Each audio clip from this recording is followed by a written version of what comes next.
It is Saturday, January 8th, not even 8 a.m. yet. I actually just conked out before 9 p.m. yesterday, so I got up super early. I've been editing last week's video. I tried my breakfast. The texture was okay. It wasn't sweet enough, so I added honey and that made it pretty good. I'm just sipping on some coffee because in about 10 minutes I'll be leaving to go to Charlottesville to visit a friend. I actually went to UVA for undergrad, so I'm pretty excited to visit the campus again. So let's get on the road. I'm a huge fan of how broad these jackets make my shoulders because it makes me feel like I'm coming out of a 90s anime. Just saying.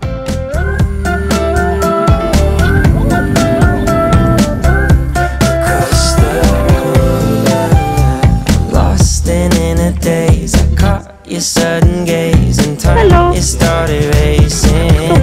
But moments tend to fade and you're too far away from me to get my name in. Someone keeps blocking my way. No, man. I can't feel further away. And that was Charlottesville. The trip had me reflecting on the limited social justice work I've done in recent months, but more on that later. When I got home, I tried my lychee jelly, then I finished editing last week's video. Yay. And to round out the night, I did a blackout poem. First, I picked a page in the book at random and cut it out. Then, I typically read the front and back of that page to choose a side, but I got a little distracted with the drama going down on this page and actually finished the whole book. Then I stared at the pages until I came up with a poem and blacked out the rest of the words. And this is what I came up with for the week. Now it reads, I see you reach the door to hear and the always and the whole me. Our friendship and heart feel enough. Good morning. It is Sunday, January 9th. I stayed up really late last night crocheting because the yarn I got is really nice to use. It doesn't stick to each other and it's really soft, so I just kept going and listening to Disney music until like 4 a.m. So today my wrists kind of hurt since I have weak wrists. So probably no more crocheting today, which is fine. Instead, I'll probably spend finishing my bead drawing and also get ready for clinic this week. The yarn that I've been using for my sweater is this Australian wool, and they have this really cute sheep graphic that I hope to use in the collage. Right, let's have a good day. This is my fit. An oversized sweater that I thrifted and leggings. It's a cozy kind of day. We walked so much yesterday my body hurts. And the bucket hat. It was on my keyboard chair because I never use my keyboard. Which maybe I'll change this year, who knows. My first chalupa. So I just finished that little talk that was at the beginning of this video and I crocheted 4 more granny squares. It's not that my wrist stopped hurting, but I'm having my Sunday anxieties and yarn is so soft and comforting. I really wanted these videos to capture moments that I want to remember years and years from now, as opposed to a lifestyle vlog or like a depression journal where I just vent. But this is all to say that editing my last video made me realize that I don't think I spent enough time at the end of last week doing things that were healing, regenerative, or restful. So I'm renewing my intentions. I'm gonna make myself a cozy cup of tea and let my feelings accompany me as we do healing things together instead of just letting them fester. No. So.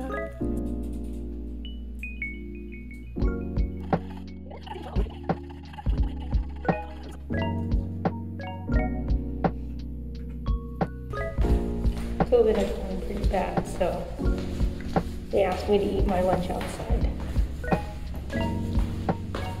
It's so cold outside. Ugh. I've also been trying to not use elevators anymore and just use the stairs. So for lunch this week, I did a ham and cheese sandwich with spinach and fig jam. And it's been pretty tasty. I ate the same thing last week too.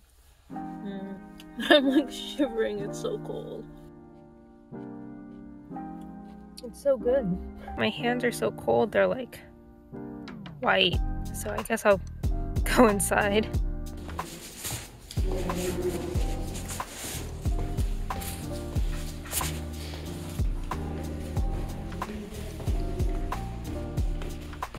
I've started to associate my home with fun and arts and crafts, which is a good thing. But the bad part of that is that it's really hard for me to do schoolwork at home. So today I'm going to visit a library really close to my clinic site that I've never been to before, but it's a public library and it looks really big and really fancy, so hopefully I can get some work done today so that when I go home I can crochet and do my bee drawing and whatever else I want to do. Let's go!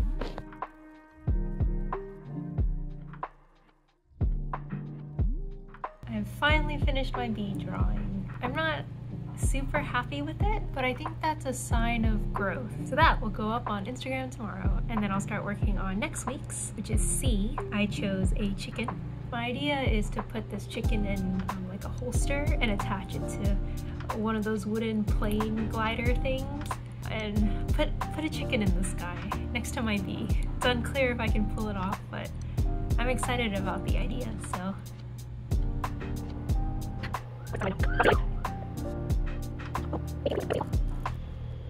If you are free the weekend of February 18, 19, or 20, maybe I'll stop by and we can say hi and I can finally see your apartment. I don't know if this makes any sense, but this is my pattern for my sweater. So I've made all the little squares, so I'm gonna make all of these now. Tuesday evening, I started having a sore throat. I stayed home Wednesday waiting for my COVID PCR results to come back, but I wanted to mask up since I live with my brother. The double masking was hurting my ears, so I made one of those bands with these cute buttons Miguel gave me. Then I spent the rest of the day crocheting and editing and waiting. It is Thursday, January 13th, and I am COVID negative. I guess I just have allergies or something during this time of year, which is fine. I'll just have to drink more water, I guess. So today I want to finish these 4, stitch them together so I have all of my pairs, and then I can start crocheting them into blocks.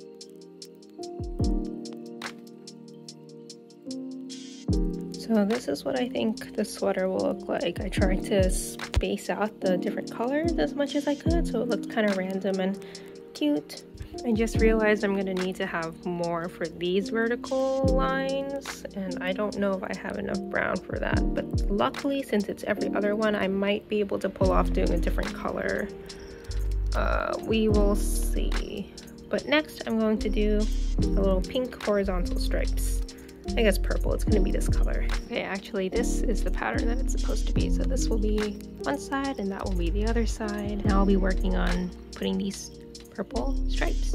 It's collage time. I have a pretty haphazard setup for this overview shot, but hopefully my phone survives this experience. So this is the poem that I came up with this week, and it has kind of this zigzaggy shape to it, so I think it'll look really cool. For the composition and color scheme, I felt really inspired by this yarn. I really liked how comforting and bright these colors were, and also look at the sheep.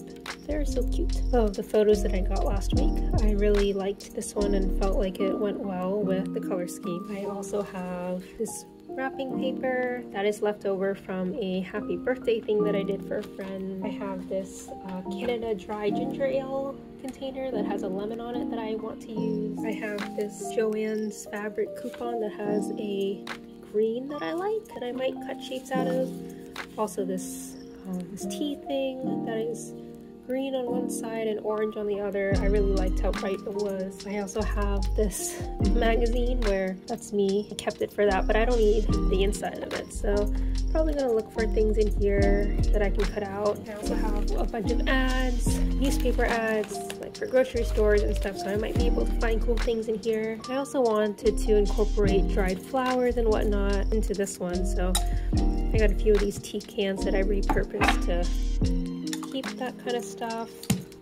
And then I have these 2 flower petals that I've saved for quite a while now that I might be able to use as well. So let's go through all of this and see what we can cut out. While we watch me collage, I wanted to talk about my time in Charlottesville a little bit more. Although I loved seeing the places where I studied and hung out with my friends, I was also reflecting on the historical oppressions that made my experiences possible.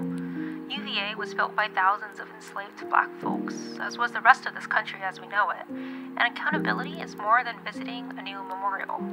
Sometimes I get frustrated that there is so much awfulness in the world, and I'm discouraged and cynical about what I can do about it. But what is being human if not to be in constant pursuit of a better world? To dream of a future where the wounds of colonialism and oppression are healing, where each of us live lives wholly connected to each other in community beyond measures of capitalism and worth. I know I can't change entire systems by myself, but creating and engaging with art is my personal practice of dreaming. Working all the time without being grounded in community and connectedness depletes me of the energy, vision, and hope I need to move forward. For me, art restores that. It takes all that is inside of me and expresses it outward in ways that maybe others can see and feel and intertwine into their own insides. It is in the same way that others' art transforms into an experience of my own interpretations and feelings and wonderment and becomes part of my insides, only to be shared again. I hold this exchange of art and other practices that have no inherent productive worth, although we may assign them productive worth, as sacred and as a celebration of what it means to be so delightfully human. Even when the art itself has no meaning, its creation, to me, means everything. It is my hope that as I nurture this personal practice against normative expectations of worth, my public protest against a culture that favors production over generation, profits over people, and easy comforts over the liberation of all will be stronger. And more than anything, I hope that as I grow into my own humanity, in public and private, I will be able to do so connected in community with my peers. Obviously, there is more to anti-oppression work than doing arts and crafts, but this is my restorative practice, and it reminds me to love myself and the world that I'm striving for. Art is amazing like that, and I've really missed doing it. It's Friday, January 14th, and it is the end of the week. I'm really happy it's the end of the week. I think I did a fair amount of work this week with the collage, and I've been working on my sweater. For the rest of tonight, I'll probably finish eating dinner, which was this fried rice I made, and watch a movie with Miguel and my little brother, and maybe work on my sweater some more. And my friend is bringing me a loaf of bread that he made, so that'll be fun too. I don't really know how to close this video, so thanks for watching, and until next time, bye!